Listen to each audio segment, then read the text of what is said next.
1 Yada Yahowah, Miqra'ey. Invitations. 1. Mitsraym, Crucibles of Oppression. Man's World.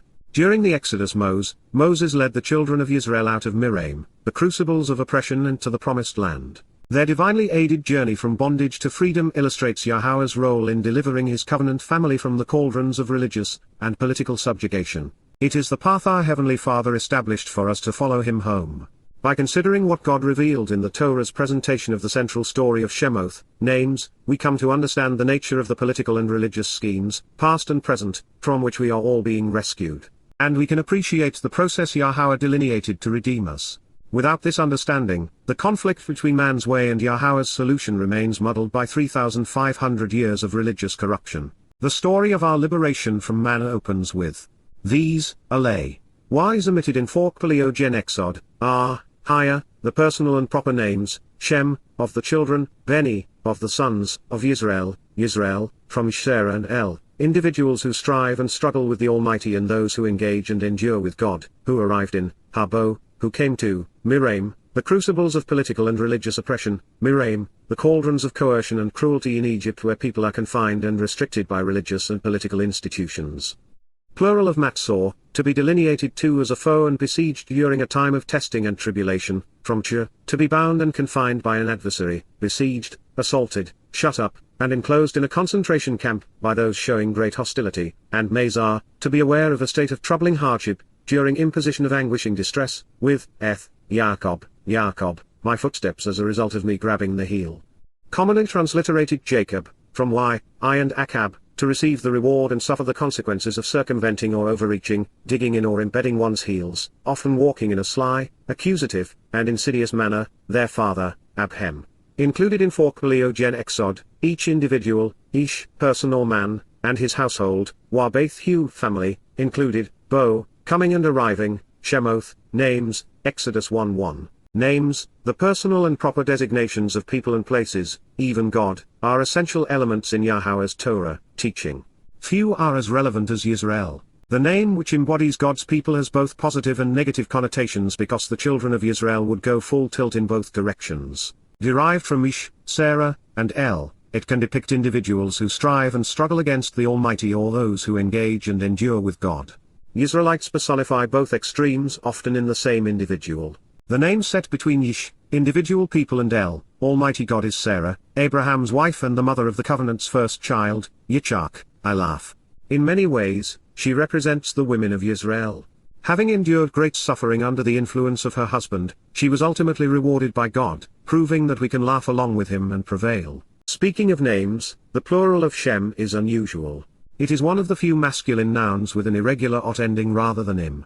My theory is that this means that there is only one true name for Yahweh and Yisrael. While entirely derogatory, Mitsraym oozes with meaning. It is an especially important and revealing word because it defines the place from which Yahweh liberated his people. Mitsraym is the plural of Matzor, to consider the consequences of a crucible of oppression in which people are delineated as foes, besieged, subjugated, confined and restricted by man's religious and political institutions. Matzor is a compound of ma, to ponder the implications of something, and ch, to be bound and confined by an adversary, besieged, assaulted, shut up, abused, and enclosed by being restricted in a concentration camp, by those showing great hostility. Having been led away from this oppressive and debilitating situation, this impoverishing and confining condition, by Yahweh through the Torah, Yisrael has endured the same and worse for most of its existence. The failure to trust Yahweh with their liberation, indeed salvation, and to rely upon themselves, has led to a long litany of subjugation and oppression by many of man's most ruthless and repulsive political and religious regimes. These include Mitsraym again, then Assyria, Babylon, Persia, Greece, Rome, Roman Catholicism, Islam, and the Nazis throughout Europe. All the while, Yahweh remains consistent and vigilant, calling his people out of a world tormented by religion and politics. God wants the children of Yisrael to come home. And the means to their liberation remains the same, through his Torah, guidance and its Miqra'ey, invitations to be called out and meet. The destination is also unchanged, the Beyth, covenant family. To simply change the Hebrew name for the place to the name the Greeks applied to it nearly 1,000 years thereafter, Egypt, is disrespectful to God while depriving readers of information essential to their understanding. For there are very few messages in the Torah as vital as Yahweh's role in liberating his people from the cauldrons of religious and political oppression. Jacob was the second son of Yitzhak and the grandson of Abraham and Sarah. His life was, as his name implies, filled with rewards and consequences. After successfully wrestling with, striving and contending against, the adversary, Jacob came to bear the name Yisra'el, yet another word laden with rich connotations. Jacob is one of the Torah's most challenging names to properly define. As a compound of Y, the pronoun I and me, and Akab, it could be nothing more than my footsteps as a result of me grabbing the heel, something Jacob did as he tried to supplant his brother's birthright. As we contemplate the full array of meanings ascribed to Akab, we find that it means, to receive the reward or suffer the consequences of circumventing or overreaching, digging in or embedding one's heels, often walking in a sly, accusative, and insidious manner. It not only provides a picture of Jacob's life, but it is also a portrait of what Yisrael would become. The phrase, their father, is missing from the Masoretic text and thus from all English translations. It is found, however, in one of the nearly complete Paleo-Hebrew manuscripts of Shemoth, Exodus, found in Qumran. Of the 8 Dead Sea Scrolls written in ancient or Paleo-Hebrew, all but one, Yaub, Job, which precedes the story of Abraham chronologically, is from the Torah. The reason for the Masorete's omission from the text is relevant is because the story of Jacob and the children of Yisrael is designed to demonstrate our Heavenly Father's desire to build a family. Beyth, home and family are central to the Torah. It is the basis of Berith, covenant, the family and home of God and His children.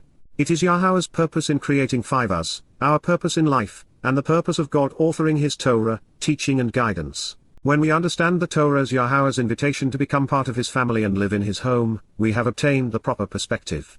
The prelude to our redemption continues with this list of names, ostensibly because the meaning of the names, and the fact that they are not listed in the order of their birth, was intended to convey a message. Reuben, from Ra and Ben, see and perceive, look upon and behold, considering the son who is an observant prophet and witness.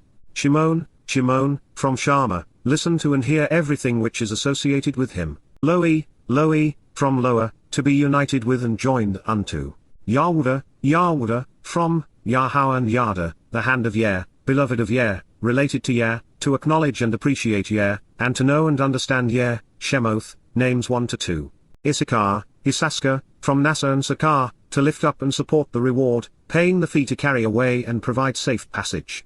Zebulun, from Zebal, live abundantly and dwell exaltedly in the majestic and lofty abode. Benjamin, from Ben and Yamin, the son at the right side and hand, choosing to be a son who is right or a child of the sea. Shemoth, names 1-3. Dan, from Din, to execute good judgment or to be contentious, vindicate or quarrel. Naphtali, from Pathel and Y, I go forward striving alongside or I twist and distort, also perhaps from Naphal, I struggle and fall.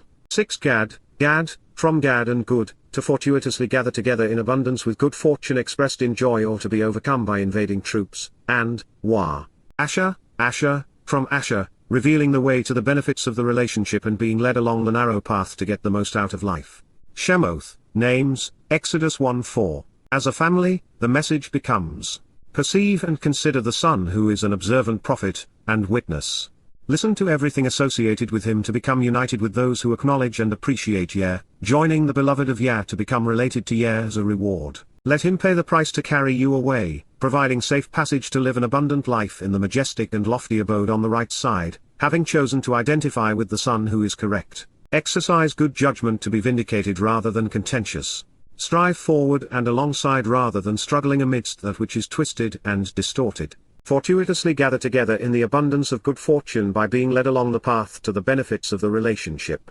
It's little wonder the second book of the Torah was designated Shemoth, names. Fortunately for us, we took the time to consider them.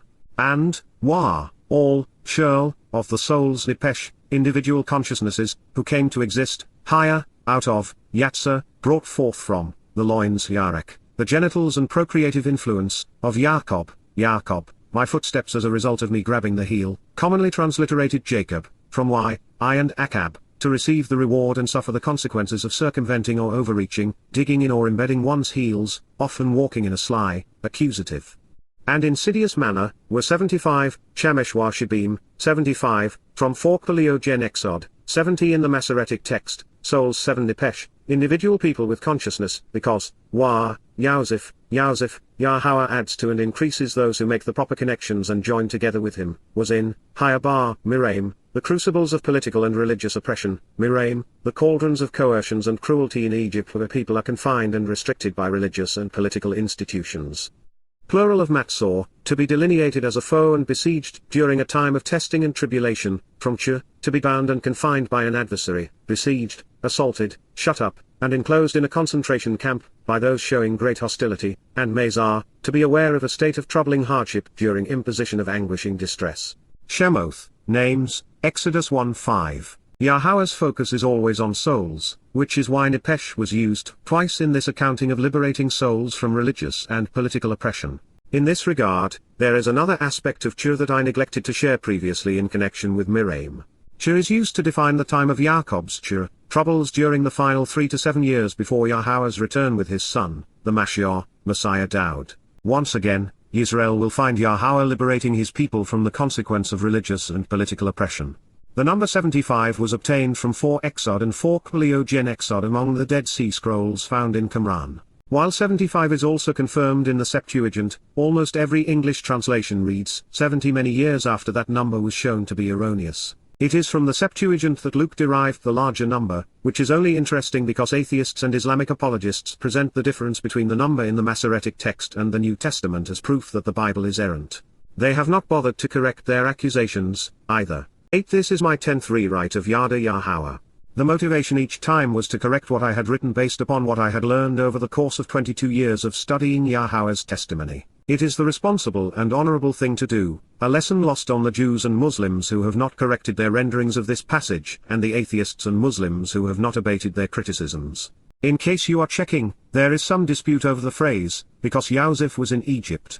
It was omitted from 4 Exod and the 70, but the citation of Shemoth, Exodus 1:5 on 4 Exod and 4 Exod among the Qumran scrolls includes it. It isn't actually needed because Joseph's struggles and triumphs in Egypt are regaled throughout the final 1/3 of Beyth, Genesis, beginning with the 37th chapter and continuing through the end of the book with Jacob's and Joseph's death in Beyth 50. Since the Torah was conceived as a cohesive whole, should it have been intended, it was simply an affirmation. We did not consider Joseph's life in the first 3 volumes of Yada Yahowah. While historically and culturally interesting, his life was not germane to the story of redemption memorialized in the Exodus.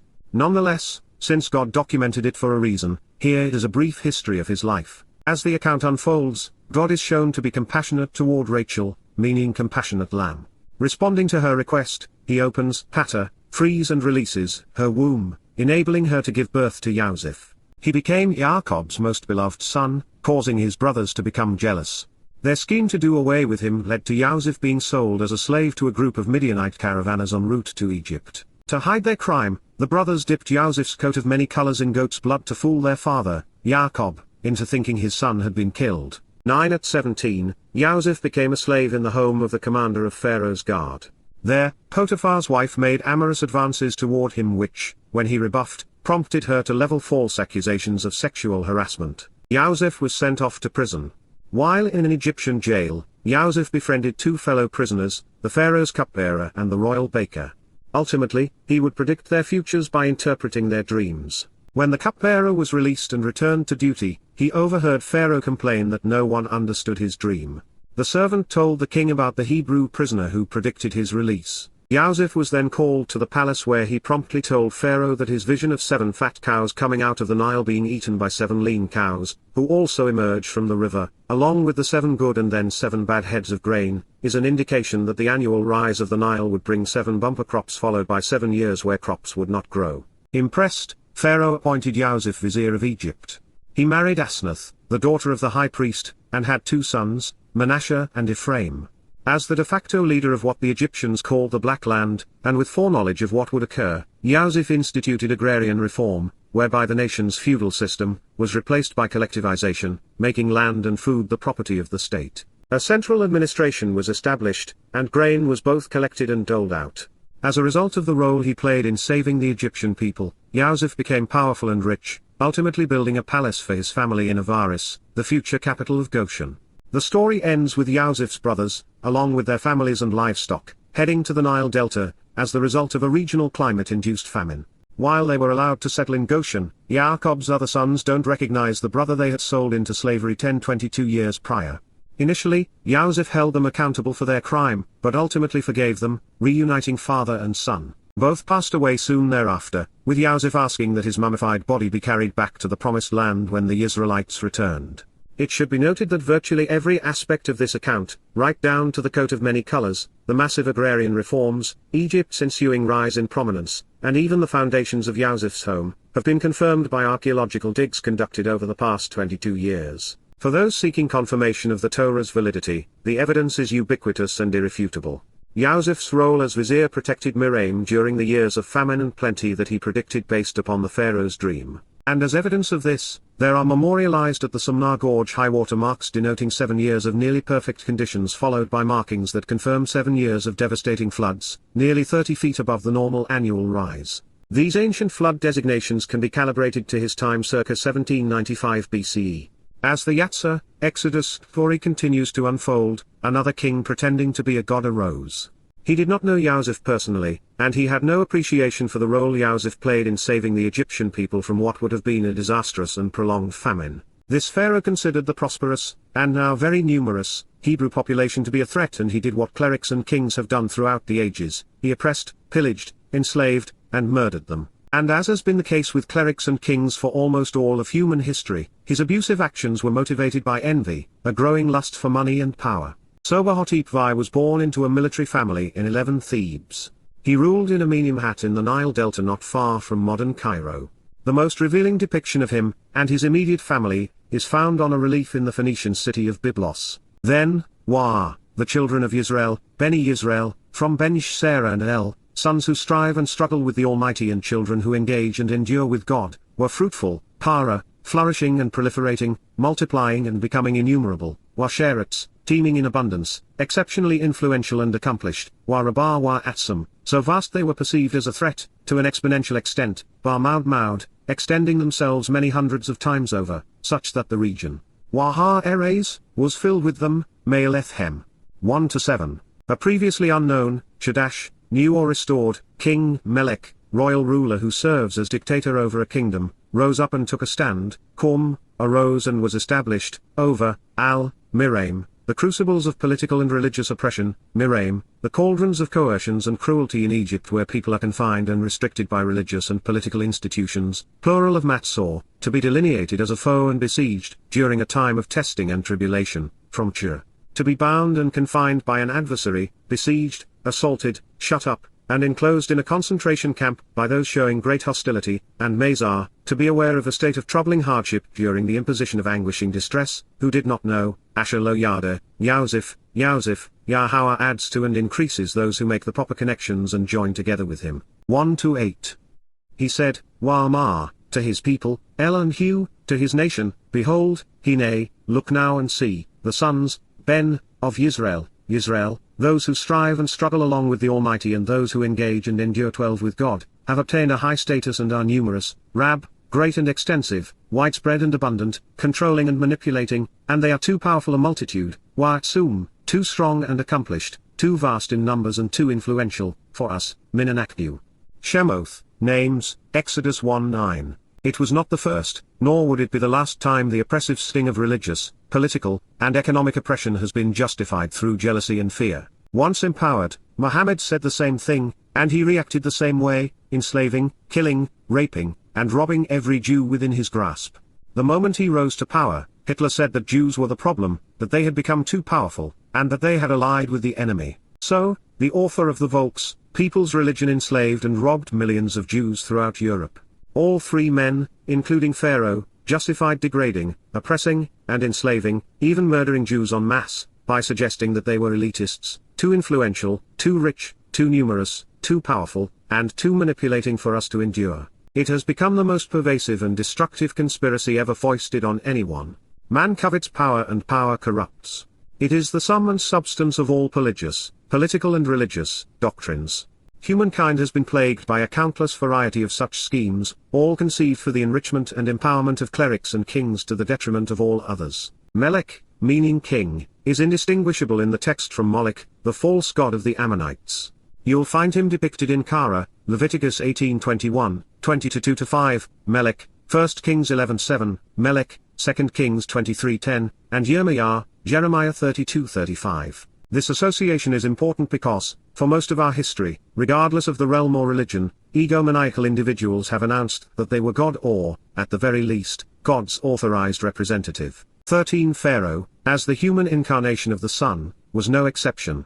Throughout time, such kingdoms have served as the private estates of potentates.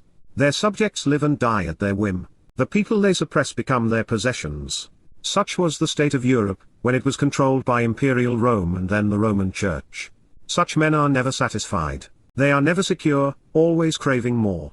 They are willing to assemble armies and taskmasters to steal what belongs to others. They erect monuments to their insecurities. They oppress and suppress thousands and sometimes millions to establish their superiority. They kill to impose their will over others. In this review of the connection between politics and religion, please note that the primary meaning of Rab, in Shemoth, names, Exodus 1:9, is great in power, authority, influence, or imposition. It is the basis of the word rabbi. That alone should be sufficient to expose the nature of their religion and their motives. The pharaoh who enslaved the Ibri in 1529 BCE was likely Amenhotep I, the second pharaoh of the 18th dynasty. His reign began as co-regent with his mother, Nefertari. His name means a moon is satisfied. He said to those who lived in the Black Land, "Come now, let's take action, Yahab, let's choose to put in place a plan which permits us to deal shrewdly, a calm, showing ourselves to be wise, skillful, and deceptive in teaching a lesson, with regard to them, lahu, concerning them, lest, pen, otherwise, apprehensively we will have to worry about the alternative, they increase in power and influence, Rabbah. Then what if, YKY, it comes to be, higher, that we are called, to, Kara, we are summoned and encounter, fight a war, Milchama, to battle, engaging in combat, and in addition, Wagam, also beyond this, they join forces so as to increase the presence of, Yazafhu al, 14 those who hate us, Sain and Aknu, our enemies who despise us, such that they fight against us, Walakamba and Aknu, attack us and overpower us, and then, in addition, withdraw, Allah, go away, from the land, Minha Eres. Shemoth, names, Exodus 1:10. Perhaps if he could have added another hypothetical to the mix, he could have created a fearsome bogeyman. Fearmongering and unrealistic projections are often used to justify unjust actions. Amenhotep I was lying, and he knew it, not unlike George W. Bush's errant justifications for his invasion of Afghanistan and the Iraqi War.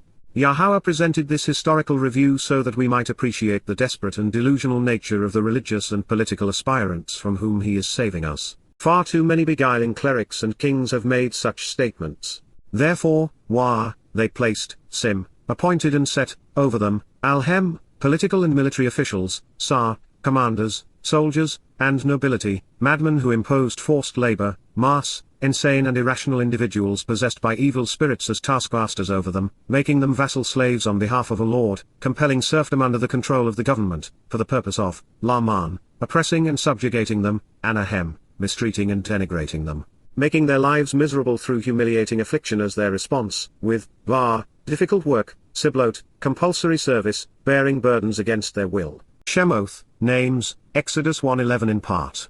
The 7-step plan Yahowah provided for us, the path which leads from human oppression to the promised land, is free. All you have to do is come to know him, choose to trust him, and then rely on his path home.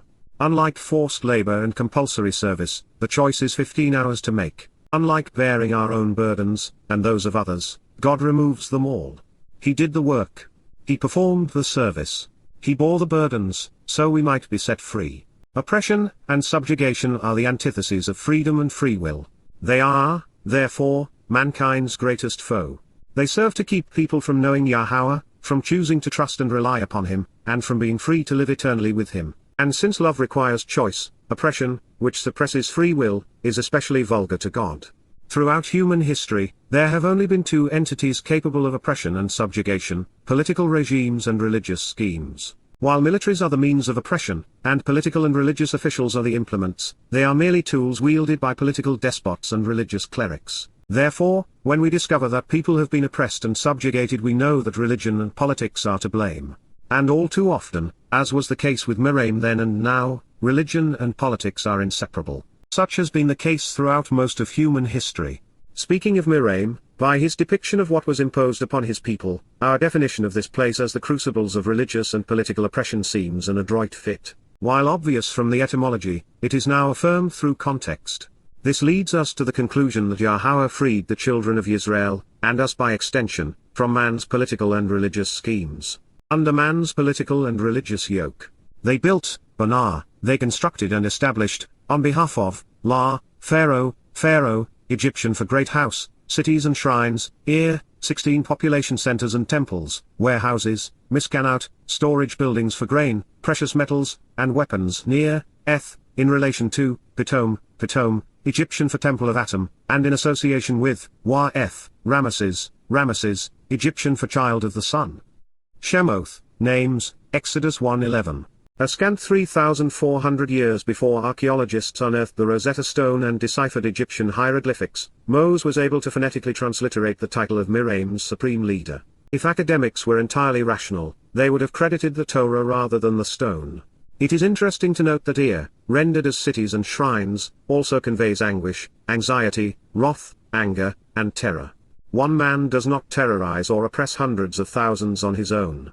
As was the case in Nazi Germany, the imposition of widespread oppression and subjugation requires the presence of a popular political and religious agenda. Pitom, or Per Atum in Egyptian, meaning the Temple of Atum, has been identified with the Tel El Maskuta site near the Wadi Tumalet along the lower Nile. Ramesses has recently been identified with the Tel Ed Dabba in the northeastern Nile Delta, also in the area known as Goshen. The city known as Ramesses in cuneiform, and in its full Egyptian form as Mitsraym, or the House of Ramesses, the beloved of Amun, the victorious and powerful, was the royal residence of the Ramesside pharaohs. This identification caused early Egyptologists to suggest that Ramesses the Great, too, was the pharaoh of the Exodus, but that is not true. The Torah sets Yosef's arrival in Egypt around the late 17th century BCE. The 7 years of poor harvests that he predicted are consistent with the date of confirmed cycles of excessive Nile flooding.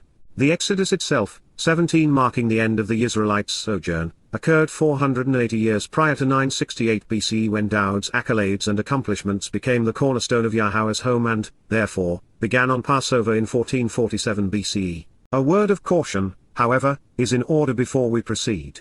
Even the most universally sanctified dating systems are based upon assumptions and conjectures, and they often include elements of circular reasoning. Kings have egos and they tend to exaggerate everything, including the length of their reigns.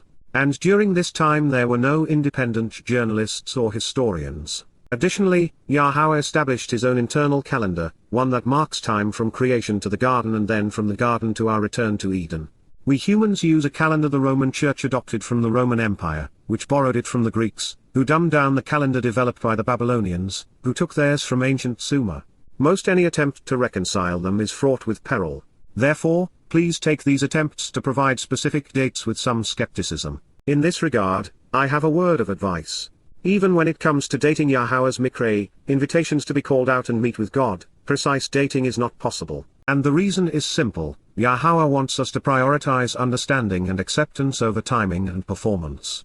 These things known, using the Orthodox Egyptian chronology, Ramesses I ruled for 1 year beginning in 1295 BCE. Ramesses II, known as the Great, reigned 66 years, from 1279 to 1213 BCE. Ramesses III did not sit on the throne until 1184 BCE, and relinquished power 31 years later in 1153 BCE. Therefore, to make Ramesses the villain, theologians must discard the chronology depicted in the Torah and move the Exodus to around 1250 BCE. But when this is done, there is no longer a correlation between the archaeological data being unearthed in Egypt and Israel and the Torah's presentation of the Exodus and entry into the Promised Land. Rather than admit the flaws in their reasoning, theological seminaries assume that the historicity of the Old Testament is a myth. According to them, Israelites were never enslaved in Egypt. And that being the case, they were not freed by God on Passover, thereby eliminating any reason to venerate the Jewish holidays. If they are right, nothing God said should be trusted. The archaeological dig at Tel Ed Dabba has unearthed a town near and in relation to Ramesses which can be synchronized with the Torah's timeline. It is actually buried underneath it, just as the Aztec capital, Tenochtitlan, lies beneath Mexico City. The original name for the city was Avaris. Archaeologists have found evidence of a large, enslaved Hebrew population, as well as the storehouses they built. The construction described in Shemoth, Exodus 1:11 began around 1530 BCE and was abandoned suddenly in 1447 BCE. The pharaohs of this period according to the revised chronology were, Nefertiti, Sehatha, Sobahotep IV, Sobahotep V, Eab, A, Sobahotep V, Sanchroniswadshu, Ind, Hori, Sobahotep VII, and finally Dudimos, whose troubled reign began in 1448 BC according to the revised chronology, albeit closer to 1585 BC using the old chronology. The low chronology of ancient Egypt is also interesting because it dates the reigns of pharaohs that the 18th dynasty as overlapping the Exodus. It commences with Moseh in 1550 BCE. Amenhotep I reigned thereafter, beginning in 1529 BCE as co-regent with his mother, Nefertari. Pharaohs Thutmose I, II, and III ruled 19 Mitsraym between 1504 to 1425 BCE, with Thutmose III being of considerable interest. Not only does his reign coincide with the Yatzah, Exodus, from 1479 to 1425 BCE, 2 scarab seals, both assigned to the reign of Thutmose III, were found next to a lead tablet on Mount Ebal. The message dates to the conclusion of the Exodus and confirms that the Israelites were entering the Promised Land at this time. Thutmose III was a warrior with an attitude, although he began his reign as co-regent with his stepmother and aunt, Hatshepsut. But something happened during his reign that reversed Egypt's fortunes because the empire's borders would shrink thereafter. Also telling, the pharaoh's firstborn, Amenemhat, predeceased Thutmose III, such that his second son, Amenhotep II was appointed junior co-regent. Also interesting, according to illustrated relief in a special room at Karnak, Thutmose III surveyed Canaan unopposed in his 25th year, which would have been 7 years prior to the plagues. And in his last campaign, just 1 year prior to the Exodus, the pharaoh traveled through what would become Yisra'el en route to suppress a revolt in Syria. His answer was to steal their food supplies and starve them into submission. However, should one prefer the high chronology, Thutmose II reigned over Mitsraym from 1504 to 1450 BCE, such that he would have died 3 years prior to the beginning of the Exodus. Adding further intrigue, the primary issue confounding the debate between the timing of the low and high chronology is the reign of the aforementioned Amenhotep and astronomical observations which likely occurred in Goshen. Throughout time, there are countless situations where oppressed people became stronger. Moreover, the more abusive a regime becomes, the more they have to be wary of retribution. Their victims, with little to lose, lash back at their tormentors. But, as is the nature of Kar Asher, accordingly, as is the way with oppression and subjugation, mistreating and denigrating people, making their lives miserable through humiliating affliction, this, actually made them, Kenhem. The Israelites, plural them throughout in the Deus and singular in the mount, much stronger and more numerous, Ken Rabah Maud. From Tu Keksad, the mount has spread out. So then, they began to detest and fear, cause, they, the leaders and people of Mitsraym, were disgusted and started to loathe, abhor, and dread, the very presence, Minpana, the faces of the children, Beni, sons of Yisrael, individuals who engage and endure with God. Shemoth, names, Exodus 1:12. The idea of the Israelites spreading out, found in almost all English translations, is based upon their preference for the Masoretic text over the Dead Sea Scrolls. Even when a 1,300-year-older witness to the text is published, they resist making corrections because it invalidates the notion of inerrancy. To appreciate the story of liberation being portrayed throughout the Torah, we must understand the conditions from which God's people were being rescued. Most ancient empires were built by slaves, including Sumer, Babylon, Assyria, Egypt, China, Sparta, Greece, Rome, the Mayans, Aztecs, and Incas. The Islamic conquests of much of the known world were fueled by the slave trade. Roman Catholicism was the catalyst behind the feudal system of serfdom throughout Europe. Even the American South grew to some degree by the sweat of slaves. So, the message is, mankind can involuntarily serve clerics, kings, and noblemen, or we can choose to have God serve us. 21 And, the children of Yisrael, Beni Yisrael, worked, labored, for Mitsraym, the crucibles of oppression, Mitsraym, under a ruthless and brutal tyranny, barbaric, in a state rife with callous backbreaking violence and cruelty. 113. He anguished and embittered their lives, Ethjem, he, Pharaoh, inflicted great suffering on them, through abusive and cruel, Kaseh, harsh and hard, physically difficult, slave labor, aboda, effort in servitude, churning clay, mortar, and mud, choma, mire and dirt, into sun-dried bricks, wabar lebana, in addition to all kinds, wabar shurl, of laborious tasks, aboda, work as slaves, in the open fields, bar ha-sardeh, in the cultivated areas and pastures. With all, shurl, their work, Abodahem, which, Asher, they labored, Abad, they served as slaves, they treated them ruthlessly, Bahem Perik, they were brutal and cruel toward them. Shemoth, names, Exodus 1:14. The larger and more intrusive the government, the more abusive it becomes and the less freedom people have over their lives and careers. We see this in every socialist, communist, and fascist theocracy such as the Vatican and all Islamic fiefdoms today. The more liberal the government, the fewer liberties enjoyed by the people. Throughout history, this has also been manifested within every civilization. It gets back to gang mentality, the larger the gang the more degenerate its mentality. Socialist secular humanists have been advancing the notion that a reduction in population would be good for our planet. They also prefer the nationalization of workers. Pharaoh, however, beat them to it. Working the Hebrew population to death served as a harbinger of what the National Socialist German Workers' Party did to Jews in their concentration camps. 22 After demanding that the Hebrew midwives murder every male child, and failing to elicit their support, hear this from the tyrant and wannabe god. Then Pharaoh, Pharaoh, instructed, Zawa, issued a direction in the form of a command to all of his people, Shurl Hu, to his entire nation, announcing, Lama, everyone, Shurl, the totality, of the sons, Ha-Ben, of the male children, who are born, Ha-Yilad, throw him, Shalak Hu, hurl him, into the river, Yao, the Nile, letting all of the daughters, Wahabath, live, Chea. Shemoth, names, Exodus 1:22. Depending upon whose chronology one prefers, the name of this anti-Semitic pharaoh was likely Amenhotep I according to Egyptologists. His name means, Amen is satisfied. This draconian pharaoh, the second king of the 18th dynasty, was the pharaoh of Moseh's birth in 1527 BCE. He demanded that the sons of the Hebrews must all be killed. The people of the Black Land would come to regret that decision. It was in this horrid situation of man's making that Yahweh intervened to guide the hand of a compassionate woman. The child who would help rescue his people would be a Lo'i, uniter, now known as a Levite. Casting a Lo'i, Levite into the role of liberator was brilliant because their primary purpose would be to serve God's family during the 7 Miqra'ey, called out assembly meetings. It would foretell the journey from the oppressive realm of man to complete freedom within Yahweh's family. Now, Wa, a man, Ish, from, Min, the household, Beyth, family, of Lo'i, one who unites, often transliterated Levite, went, Holok, walked and proceeded, to obtain, Lakek, to select and accept, a Lo'i, woman, Ethbath. Shemoth, names, 23 Exodus 2-1. They married, and when her son was born, the mother hid him from the Egyptians, knowing that they had been ordered to kill Hebrew boys. However, by the time he was 3 months old, he had grown too large to conceal.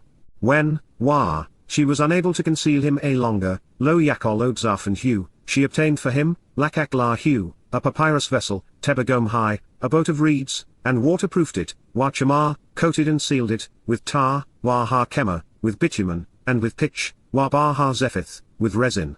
She placed, Wasim, she put, within it, Bahai Eth, her child, Yeled High, her baby boy. Then she set it, Wasim, within the reeds, Baha Suf, in the water plants, on the edge, Al-Safa, upon the shore, of the river, Ha-Yor. Shemoth, names, Exodus 2:3. The baby ark was symbolic of the vessel which had been used to save Noach and his family. The same coating that was applied to the ark also served as a metaphor for us, signifying the role our spiritual mother plays in our perfection.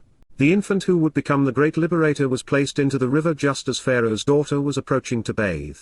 Now, Pharaoh's daughter, Pharaoh's bath, descended, Yared, came down, to bathe, La Rachatz, to wash, at the river, Al-Ha-Yor, while her maidservants, Wanarahai, female attendants, walked at her hand, Holok al-Yod, by the river, Ha-Yor. Then she saw, Ra, the papyrus vessel, Tebagom, a boat of reeds, in the midst of, Vartok, the reeds, Ha-Suf, and she sent, Shalak, she dispatched, one of her female servants, Ethamahai, a handmaid of hers, and she grasped hold of it, Walakakhai. Shemoth, names, 24 Exodus 2-5. In that it has become a major stumbling block for many people, let's pause a moment to examine Suf because it is also the name of the sea Yahweh would eventually part on behalf of this boy and his kin. As a verb, Suf is rendered as to cease, consume, or to come to an end on 8 occurrences. Twice it is translated as fulfilled or completed. As a noun, Suf appears 28 times and is translated as red on 24 of those occasions and as reeds, describing water plants along the shore, on the remaining 4. Red is preferred over reed because even these reeds were red. Based upon its verbal root, Suf describes a place where the land ends and the sea begins. It is where Yahowah Suf fulfilled his promise, saving the Israelites while Suf consuming the pursuing Egyptian army in the process. The 24 times Suf is translated as red, it serves as the proper name of the Red Sea, of which the Gulf of Aqaba, as it has been renamed, is part. This is affirmed in Melech, 1 Kings 9:26, which states, King Solomon built a fleet of trading ships, any, ocean-going transport vessels, in, Bar, Ezion-Geber, Etzion-Geber, a town near the head of the Gulf of Aqaba, which is near, Ashereth, associated with and close to, Elat, Elot, a harbour town and seaport located at the northern end of the Gulf of Aqaba arm or the Red Sea, at, Al, on, the bank, Sapa, shoreline, of the Red, Suf, Sea, Yam, in the region of Edom, Edom, the region south of the Dead Sea, north of the Red Sea, east of the Rift Valley, and west of the Negev, i.e., a desert area on the shores of the Gulf of Aqaba. Ignoring this, and as a result of translating Suf as reeds in this story, scholars have proposed that Yahowah's mighty miracle was to part a marsh known as the Sea of Reeds. Fully amplified, this next passage connects Moseh with Dowd, David, as it defines the roles both Zerah 25 would play during Passover, one as the protective shepherd and the other as the sacrificial lamb. When, she opened it, Pata responded, drawing it out, and saw, Ra, the child, Yeled, the young boy, she noticed that the baby, like a lamb away from his flock, was crying, Wahine na baker, behold, the boy, similar to a scattered sheep, was wailing. Pharaoh's daughter, Bath Pharaoh, from 4 Keksad, showed mercy toward him, Chamal al-Hu, demonstrated kindness and took pity, demonstrating compassion because he was in a difficult situation. She said, Amar, this, Zay, baby boy, Yeled is from, Min, part of, the Ibri, Hebrews, Ha-Ibri, opposite side, from Eber, Hebrews. Shemoth, names, Exodus 2:6. Ibri is from Eber, opposite side, which is in turn from Obar, to Passover, the verb which serves as the basis of Pesach, Passover. The Hebrews were chosen to be God's people, setting them in opposition to man's world, especially his political and religious schemes. Therefore, this lamb away from his flock who was baker, emotionally distraught, even having difficulty breathing with convolutions of his diaphragm in the context of someone Chamal, demonstrating mercy on behalf of the Ibri, Hebrews, provides a lovely portrait of Obar, Passover. The path to Passover continues with Moseh being adopted by the Pharaoh's daughter. And while the Torah does not share the account of what happened next, a Jewish historian named Artapanus wrote, Peri Utan, concerning the Jews in Egypt during the late 3rd century BC using no longer extant temple records and documents 26 found in the Library of Alexandria. Artapanus spoke of the buildings constructed in Kesin, the Greek vocalization for the Hebrew Goshen, which we have already read about. He claimed that Moseh became a very popular regional administrator on behalf of Pharaoh Kharnefer. Then Artapanus wrote that Moses led a military campaign against the Ethiopians who had invaded Egypt, besieging the city of Hermopolis in a war that lasted 10 years. There are independent archaeological data corroborating this account, some of which is documented by David Rohl in his Test of Time. While the Egyptian and Torah chronologies lead to a different pharaoh, Artapanus continued by saying that Pharaoh Kharnefer was so jealous of Moseh's accomplishments and popularity that he tried to kill him, causing the future prophet and liberator to flee to Arabia, where he lived with Raguel, the king over the tribes in that region, ultimately marrying his daughter. While Raguel wanted his fellow Arabs to plunder Egypt, Moses restrained them out of concern for his Hebrew brethren, still enslaved in the Black Land. Artapanus tells us that Kharnefer died, and Moses returned to face the new pharaoh. And at this point, the Torah is more explicit than the historian. So that our clocks are more correctly calibrated, the far more likely scenario is that the last pharaoh to rule over the Hebrews while they were free was Moseh, 1549 to 1530 BCE. He was succeeded by the aforementioned Amenhotep I, who was not only responsible for enslaving the Hebrews in 1529 BC but, also, for ordering the deaths of Israelite boys at their birth. He, himself, would die in 1503 BCE. Hebrew enslavement would go on, however, enduring the rule of Thutmose I, II, and Hatshepsut, finally ending in the 32nd regnal year of Thutmose III, the pharaoh of the Exodus in 1447 BCE. Now, it came to be that, after many 27 days, Bar ha-Yaumim ha-Hem, when, Moshe, one who draws out, from Masha, to draw out, transliterated Moses, had become great, Gadol, had been reared and become exalted, obtaining a high status and state of honor, he went out, Yatzer, 2, his brethren, Achu, his brothers. And he observed, Rabbah, he looked upon, witnessed, and considered, the burden of their forced labor, Siblothem, their hard and difficult compulsory work and heavy loads. Then, Wah, he witnessed, Ra, he saw, a Miri, singular of Mitsraym, an oppressive religious and political Egyptian, individual, Ish, man, striking and beating, Naka, afflicting and destroying, wounding to the point of death by way of repeated blows, slaughtering, an Ibri, Hebrew man, Ibri-ish, an individual on the other side, from Eber and Obar, that which is in opposition to Passover, one of, men, from, his brothers, Achu, brethren. Shemoth, names, Exodus 2:11. There is a time to kill. There are circumstances in which the most merciful thing is to take the life of another. The Egyptian taskmaster was an implement of a diabolical and deadly political and religious regime. Without cause, he was beating an innocent man to death. And there is little doubt that he had done the same thing yesterday and would do it again tomorrow if given the chance. This solitary event serves as a microcosm for the conquest of the Promised Land. Those who had become naturally cruel and abusive, even deadly, would have to be removed for God's people to live. That said, unless we are in a similar situation, witnessing a brutal individual in the throes of beating a helpless and innocent family member to death, we ought not to respond in kind. Violence breeds more of the same. Words wielded wisely are almost always more effective 28 than fists, bullets, or bombs. In this specific case, in his righteous indignation, albeit cautiously, he turned this way and that, Wapanako, and seeing no one, Warake he struck and killed, Wanaka, he beat to death, the Miri, Miri, the oppressive religious and political Egyptian. Then he concealed, Wataman, he buried, hiding from the light, him in the sand, Hubaha Chaul, within that which is insignificant, common, and ordinary, and thus profane, not set apart, and godless.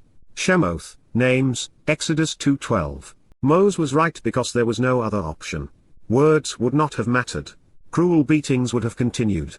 The Egyptians were absolutely and unequivocally wrong. This man was a monstrous implement of a vicious regime. And even then, Moses suffered the consequence of standing up against a misguided culture. When he went out, Wayatsa, the next day, Baha Yam Sheni, he beheld two Hebrews, Wahine Shanaim Shibri, who were quarreling, who were fighting, afflicting and destroying one another, wounding each other to the point of death by way of repeated blows, Nazar. And he said to the man in the wrong, Wama Baha Rasha, why, Lama, are you choosing to make physical contact with, to strike and afflict, Naka, are you electing to wound and destroy, even willing to kill, Hyphal imperfect Yasiv, your fellow countryman, Ria Otter, your friend and companion. 2:13. He answered, Amar, who set you in charge, my Simotish Sar, who placed you as the individual high-ranking official, and as a judge Washafot, as someone 29 who decides, choosing to convict or acquit, over us, Alanakdu. Will you kill me, Ha-la Harag Eni, as it is said that you, Otter Markar Asher, killed, Harag, the Miri, Miri. As a result, Moshe, one who draws out, from Masha, to draw out, was concerned, was afraid, and he said to himself, Ma, indeed, Arkan, unexpectedly but surely, this statement, Hadabar, this message and word, is known and accepted, Yada, has been acknowledged. Shemoth, names, Exodus 2:14. We can move on, believing the myth that all is well that ends well. Or, alternatively, we can deal with the realization that this Hebrew's response to someone trying to protect and save him, even encouraging him to think about what he was doing to harm his brother, has become a character flaw throughout the generations. Substitute Yahowah for Moses, and Yisra'el for the man who, after afflicting his kin, rebuked the one trying to help him, and we can appreciate what God has endured from his people. Yahowah has personally engaged to protect Yisra'el, to free and save them from those who would harm them. Then, after demonstrating his concern and compassion, after standing up for them, they dismissed him. He has asked those inflicting the deadliest religious and cultural blows upon their brethren to think about what they are doing throughout the Torah and prophets, and yet, they are not listening. Instead, they have rejected Yahowah, his name, his authority, his word, his concern, his mercy, and his offer to save them. They have put themselves in charge, with rabbis acting as judges, as the ones who decide the fate of Jews. So, under these circumstances, especially among the religious, the question lingers, will Yahowah walk away 30 and allow them to die at their own hand and through the blows of others? Do you Yada? Yahowah answered this question. Moses walked away. He allowed his people to reject his compassion, his concern, and his willingness to protect them, even his attempt to get them to assess their situation and respond differently. He would leave them to suffer under the Miqra'ey oppressors for another 40 years, the designated time of testing. It was only then, and only after all Yisrael pleaded with God to save them, that, at Yahowah's pleading, Moses would return to save them. Yahowah provided them with answers and led them to the promised land. But that was not the end of the story.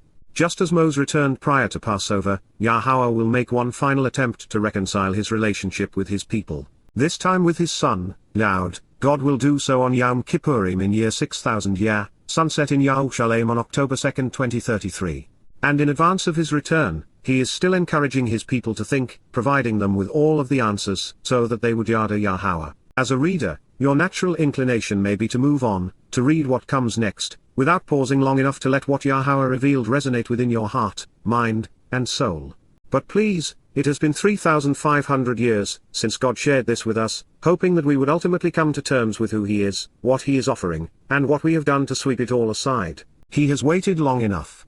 He deserves better. Wars begin similarly.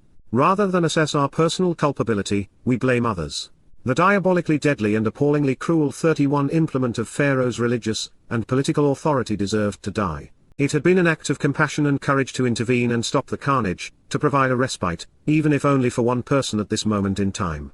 The proper response was to free the slaves and to discipline those who had been abusing them. Instead, the leader of these pagan people lashed out and tried to kill the lone moral individual in his midst. Such is the nature of man lost in religion and politics, militarism and conspiracy. When Pharaoh heard, Shama, what was said about this, Ethar he sought to kill, because La Harag, he searched for, trying to locate, so as to slay, Moshe, one who draws out, from Masha, to draw out. But, Moshe, one who draws out, fled, driven away, Barak, escaped, as he was chased away, from the presence of Pharaoh, Minpana Pharaoh, from the appearance of the great house. He settled, Yashab, he inhabited and remained, living, in the land of, Erez, the Midian, contention and strife, tribe living in northwestern Arabia. And he established a dwelling place, Yashab, he lived, near a well, Bear. Shemoth, names, Exodus 2:15. The differences may be considerable, but compare America's response to Edward Snowden. He showed uncommon courage and concern for his nation by exposing the intrusive, disingenuous, and abusive nature of the government harassing its own people. For his generosity, for his good judgment, for his heroism, the leaders of that government have labeled him a traitor and have caused him to flee for his life. It is the way we say, thank you, to men with integrity and valor. 32 Yisra'el has done the same to Dowd, denying him his due. Perhaps it is time for a better informed and more enlightened response. The Midian king was accommodating, although Arabs would not remain so. Midian means contentious and quarrelsome, which is what they would become 2,000 years later under the influence of Muhammad, Allah, and Islam. But for now, it is sufficient to know that Moses was in the land we call Saudi Arabia, the personal estate of the Saud warlords and their Wahhabi co-conspirators. The story continues by revealing that a Midian priest named Ra'ul, meaning the will of God, had 7 daughters, and that they had come to draw water at the same well for their father's flock. The priest, Wala Cohen, minister and cleric, royal advisor and one who performs religious rites in the pagan world of Midian, contentious Midian, combative and belligerent strife, from Midsha and Madown, to harm another and bring them down by being a source of contention, misleading, and quarrelsome, a tribe living in northwestern Arabia, had 7, Sheba, the numeral 7, and the essence of a promise, daughters, Bamoth, that which is associated with rebuilding and establishing, from the plural of Bath. Daughters, girls, and young women, who were shepherding sheep, leading and caring for sheep. They came, they arrived, and drew water from the well, Dala, to be saved, lifted from the depths, as a result of coming to comprehend and know, and filled, male, the watering trough, Etharahat, to allow their father's flock to drink, La Shakat Sonad Henna. Shemoth, names, Exodus 2:16. As is the nature of man, there would be some good Cohen priests who would serve to help the people appreciate Yahowah's desire to liberate us from the hostile 33 nature of men. But there would be many more, both clerics and royal advisors, who would perform religious rites to bind the people to the myths of pagan gods.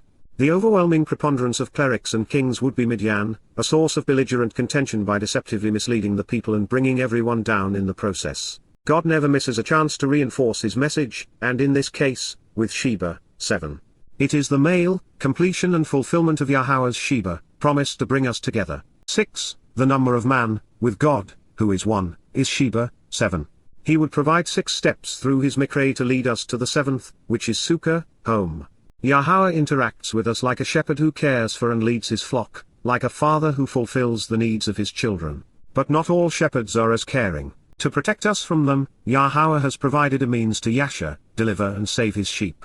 Then the shepherds, Wah-ha-rah, those who lead and graze sheep, came, arrived, and drove them away, Wah-garoshem, expelled and removed them, banishing them and driving them away. But, Moshe, one who draws out, took a stand, he rose up, stood upright, and restored things to their prior state, and rescued them, Yashahem, he delivered and liberated them, thereby saving them, and gave their sheep a drink, Shaka-eth-sonhem, watered their flock. Shemoth, names, Exodus 2:17.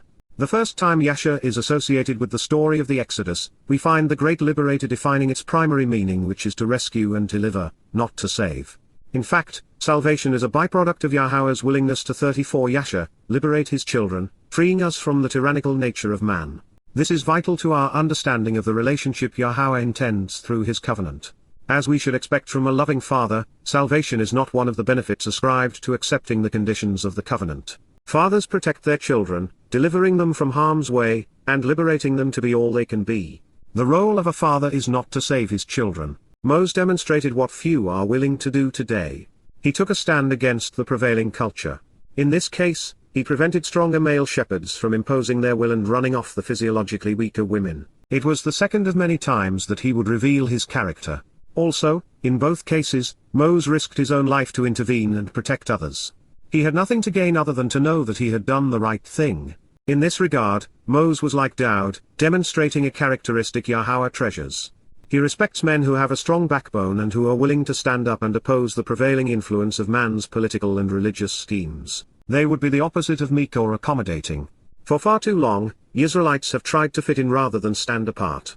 When they came to Waboel, Ra-U-W-L, the will of God, from Ra-U-W and L, the desire and will of the Almighty, their father, Abhem, he said, Walmar, why is it that you have so frantically returned, Madua Mahabo, what is the reason you have arrived so quickly and distressed, today, Ha-Yam? They replied, Walmar, a Miriman, Ishmiri, delivered us, sparing us, Natsal and Aknu, 35 defended us, saving us from harm's way, away from the influence, Minyod, from the hand of the shepherds, Ha-Ra, and also, Wagam, then in addition, drew water for us such that we might understand, Dala la Naknu, deliberately and demonstrably, with considerable determination, drew water from the well on our behalf. Drawing near so that we would comprehend the realization that we had been saved from destruction, Cal infinitive Cal perfect. Then, he allowed the flock to drink, Shaka eth-heartzone. Shemoth, names, Exodus 2:19. With the name Ra-U-W-L, the will of God, we should see the 7 daughters Ab, Father representing the will of our Heavenly Father.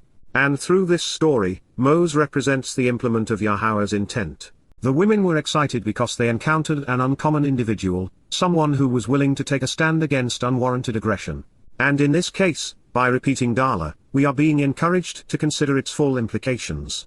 By protecting the women and nurturing the sheep, Moseh was demonstrating something we ought to understand, appreciating Yahowah's desire to do the same for his flock. There is a lesson in every word and deed. Then he said, Wah-ma, to his daughters, El-Banath-hu, so where is he, Wah-ahu? Why did you abandon this man, La-ma-zeh azab-eth-ha-ish, for what reason did you leave, rejecting and forsaking, this man? You should want to invite him, Kara-lahu, choose to call out to him and summon him, electing to reckon with him and meet with him, Kal imperative, because he will want to eat, Wah-kal, because his desire is to taste, Kal imperfect jussive, leavened bread, lechem, ground and baked grain yeasted into a loaf, from lachem, to fight and battle to survive. Shemoth, names, Exodus 2:20. 36 Indeed, Yisra'el, where is he? Why have you abandoned and forsaken him? He has done so much for you, and yet, you have brushed him aside. Just as Yahowah is inviting Yisra'el into his home through the Miqra'ey, invitations to be called out and meet, you should choose to welcome him into your life, answering his summons to be called out. After delivering his people from the spectre of death, it is Yahowah's desire to consume the leaven in the bread of life, removing the fungus of religion and politics, so that we might be free of it. And should we choose to accept God's offer, Yahowah will be as Moseh was. Moshe, one who draws out, was pleased to accept the invitation. Yal willingly demonstrated his resolve, showing that he was in complete agreement, determined to begin anew, totally content, to live with, la yashab eth, to dwell and stay, establishing a home with, this individual, Haish. And he gave, one Nathan, he offered, his daughter, Bath-Hu, Sipporah, early bird, to Moses, la Moshe, one who draws out.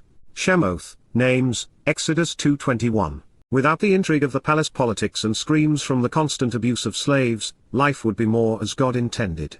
Moses was as happy as a lark with his early bird. Sipporah would conceive. And she gave birth to, YYV4C1, having become pregnant, she conceived, a son, Ben. Shemoth, names, Exodus 2:22 in part. To effectively serve with Yah to liberate the children of Yisra'el, bringing them home, Moses would need to experience the joys and frustrations of being a father, although there would be more to it than this because these 37 were extraordinary circumstances. Yisrael would be summoned out of the realm of human oppression on 2 occasions, the second in our immediate future. Yisrael, like Moses, would pass through Arabia en route to the Promised Land. And while it would be a place of great enlightenment, these were not their people, and this was not their home. He called him by the name, Wakara eth Shem Hu. He invited him into his presence, designating and welcoming him by the name, Jerusom, to take out, from Garosh, to expel and drive out, taking away, because he said, Kyamar, I am, higher, an invited guest dwelling, sojourning as a foreigner with a different people in another place, from Gra, to abide, dwell, and stay, enjoying hospitality, in a different and distant realm with someone else. An observant and discerning foreigner who is not of the same ethnicity or geographic location and yet seems to understand this place, Miqra'ey, with Yaz Miqra'ey, someone from a place and culture that is not my own, speaking a different language, who, having paid attention, will comprehend, from Naka, an individual who, by being attentive and astute, will come to be acquainted, recognize, and acknowledge something which deserves our highest regard and respect in this realm and place, which is where the Torah would be revealed.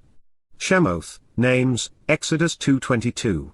Moses, the one who draws out Kara, was called, indeed invited and summoned, now even read about and recited as having been announced and designated to call the children of Yisrael out of Mitsraym by way of the Miqra'ey. Even his son's name, Jerusom, to take out, proclaimed as much.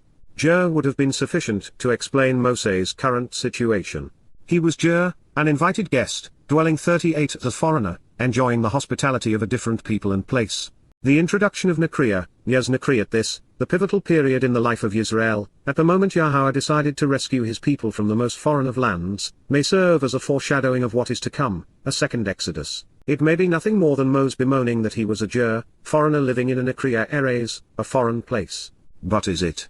We were told that Moses was pleased to accept the invitation, willingly demonstrating that he was in complete agreement with this opportunity to begin anew. He was totally content to live with, establishing a home with this individual. Moses was thrilled with his new life and new wife. His adoptive family could not have been more accommodating. He was a new father, living safe and secure from the hell he had left behind. He was not complaining, he was happy, so pleased with his home that, when Yahweh asked him to go back to the place from which he had come, he said, no. With Moses content to live out the rest of his life with his adoptive family, what is the alternative? Why is he introducing Yaz Miqra'ey at this time and place? As before, we can move on past this reference and consider what Yahweh reveals next, which is the suffering of his people. Or we can linger here and ponder the prophetic implications. Yaz Miqra'ey, while not unique among men, is special to Yahweh and important to his people. He is an implement chosen by Yahweh to convey his message to Yisrael, serving as a voice who calls out to God's people, inviting them to come home at a time when their own voice has gone silent. 39 To appreciate this prophecy regarding the purpose of Yaz Miqra'ey we must jump ahead to the conclusion of the initial Exodus. The children of Israel were settled in the Promised Land, with the recently constructed home of the covenant being dedicated in their presence. It was then that Shalom, reconciliation, Solomon, Dowd's son, revealed something which should be reverberating around the world, something which should be considered by Jews and Gentiles alike. God promised to provide someone who would show the way to the benefits of the relationship, who as a witness would provide answers regarding Yahweh's Shem, name, Yod, hand, Chazak, impassioned leader, and Zarawa, protective shepherd and sacrificial lamb. Using this individual, God would help interested parties reconcile their relationship through evidence and reason, becoming part of his Beyth family. Our Heavenly Father expressly invited us to read what this Laman, witness, is Miqra'ey, observant foreigner, would come to Yada, know and understand by translating and contemplating his testimony. We were even encouraged to acted upon this individual's conclusions, which means that he will be right about God, correctly presenting what Yahowah is offering and expects in return of those who desire to be part of his Beyth family. In a world of believers, of those who have gone astray, awash in many vile voices, Yahowah is offering an opportunity to Yada, know him. Upon the completion and commemoration of Yahowah's Beyth family home, which was the seminal moment in the life of a united Yisra'el, standing atop Mount Moriah with the recently completed home of God gleaming in the background, the man noted for his wisdom delivered a compelling prophetic soliloquy. He was dedicating the building Yahowah had designed with his father to showcase the Ark of the Covenant, the tablets of stone, and the original scroll of the Torah 40 Moseh had scribed in the very place Miqra'ey was introduced. With Jacob's descendants gathered before him, and speaking of the promises Yahowah had made to his father, Dowd, David, while desirous of guiding his people's footsteps, Solomon used Miqra'ey, a discerning foreigner from a distant place and time speaking a different language, who, as a result of being observant, would come to understand to tell the children of Yisrael and others how they should respond to the words this individual would write on their behalf. The timing strongly suggests that his translations and conclusions would become especially relevant to those being called out of Babylon prior to Yahowah's return, the second Exodus and God's final solution. After describing the importance of the Ark of the Covenant which had been placed in the center of Yah's home, Solomon reiterated many of the wonderful things which would benefit Yisrael if the people continued to love Yahowah, sing his father's songs, and observe the Torah's guidance. But knowing they would not, realizing that their descendants would require an exodus of their own, Solomon conveyed the following. Therefore, Wagam, regarding someone else, an observant and discerning foreigner from a different ethnicity and geographic location who will come to understand, Miqra'ey, the Miqra'ey, someone from a different place and culture, speaking a different language, who, having paid attention, will comprehend, from Naka, someone who, by being attentive and astute, will come to be acquainted, recognize, and acknowledge something which deserves our highest regard and respect, who, to show the way to the benefits of the relationship, Asher, who, to reveal the correct and restrictive path to walk to get the most out of life, is not of your people, lo minim otter, this Yisra'el Hugh. He will come, Wabo, he will arrive and enter the 41 scene, from a distant country in a distant time, Mineres Rechauk, out of a land far from Yisrael and following a long interval of time, explaining why Erez was associated with Miqra'ey when introduced by Moseh, for the express purpose of being a reliable witness and providing truthful answers regarding, the man, for the sake of responding and replying, providing testimony, as a witness with the express intent and purpose of revealing, from a man, to be trustworthy and reliable, even verifiable, regarding, your, otter, your would-be Yahweh, Yahowah's beloved while your would-be Yahowah's, surprisingly important, Hagadal, tremendously empowering and distinguished, growth-promoting and magnifying, astonishingly great, name, Shem, personal and proper designation, renown, and reputation, the influence of your hand, Yod otter, your ability to accomplish the mission, especially your Yod. The first letter in your name which as an open hand reaching down and out defines your role in our lives, denoting your ability to engage and accomplish the task at hand, also serving as a reference to Dowd, Yah's right hand, along with the powerful and passionate ruler who is prepared to lead, Chazak, the very strong and influential individual with a fighting spirit, who is ready and able to protect his people from those who would otherwise seek to harm them. The one who is intensely prepared and resolutely capable of encouraging, repairing, and defending his extended family, the one who embodies the right character, appropriate status, and speaking ability to govern appropriately with a firm and strong hand who clearly knows how to lead in the proper direction, speaking again of his father, Dowd, David, and, the Zarowah, protective shepherd and sacrificial lamb, Zarowah Hugh, the prevailing and effective nature, the strength, resolve, and overall ability of this remarkably important and impactful individual of action who, as a leader and fighter is engaged as a shepherd among his sheep, who is 42 fruitful in his ways, accomplishing the mission, especially when sowing the seeds which encourage new life and growth while denoting and advancing the purpose of the arm of God, of his shepherd, and sacrificial lamb, yet again addressing his father Dowd, David, whom you have reached out and will extend, Otter through whom you have stretched out. When, he arrives on the scene and chooses to pursue this, when he, speaking of the Miqra'ey, comes, bringing and bearing these associations, wanting to clarify the proper direction toward the ultimate goal which is to enter back into the relationship and be included within the family, perfect consecutive, literally and genuinely, during this moment in time, and of his own volition, then, he will help interested parties reconcile their relationship, by providing those who exercise good judgment with the information and justifications needed to make a correct and reasoned decision. He, the Miqra'ey, will intervene in the relationship, by providing an accurate assessment of the evidence, enabling thoughtful individuals to come to an agreement. And by foreseeing future events he will provide persuasive arguments which are assured to deliver the expected results, regarding this familial relationship, Beyth Hazeh, pertaining to and concerning God's home and family, bringing Yisra'el back home, back to the temple in Yerushalayim. Dabarem ha-Yaumim, words of the days, 2 Chronicles 6:32. When you hear this out of the heavens, coming from the atmosphere, Wa'tashama min ha-Shamaim, when you listen to what comes out of the spiritual realm by way of the sky, perhaps prophetic of radio waves and especially satellite-based broadband internet connections now archived in the cloud under Yada Yahowah, within the location where you live, min Makan Yashabota, within the place you are located and dwell, then, 43 engage and act accordingly, doing everything, Asakar Shirl, under the auspices of free will, endeavor to expend the considerable effort required to receive all the benefits, doing everything consistent with the example and pattern he has set, perfect consecutive, which, to show the way, Asher, that, to reveal the proper path to get the most out of life and receive the benefits associated with the relationship, the observant foreigner from a different ethnicity and geographic location who understands, Ha-Nakri, the Nakri. This man from a different place and culture, speaking a different language, who is uniquely discerning, has invited you to read, Kara El Otter, has proclaimed and offered to you about God, has recited to you, summoning you to it, calling you out to meet with and be welcomed by God, imperfect, literally with unfolding consequences, for the express purpose of being a witness who provides answers such that, Laman, for the sake of responding, providing testimony, with the express intent and purpose of revelation so that, every person on the earth, Sherlam Ha-Eres, will have a genuine and ongoing opportunity to become familiar with, to know, acknowledge, accept, and understand, Yada, will be shown by Yada so that they might appreciate and comprehend, imperfect, genuinely and actually on an ongoing basis, your name, Eth Shemota, that which is associated with your proper designation and actual reputation.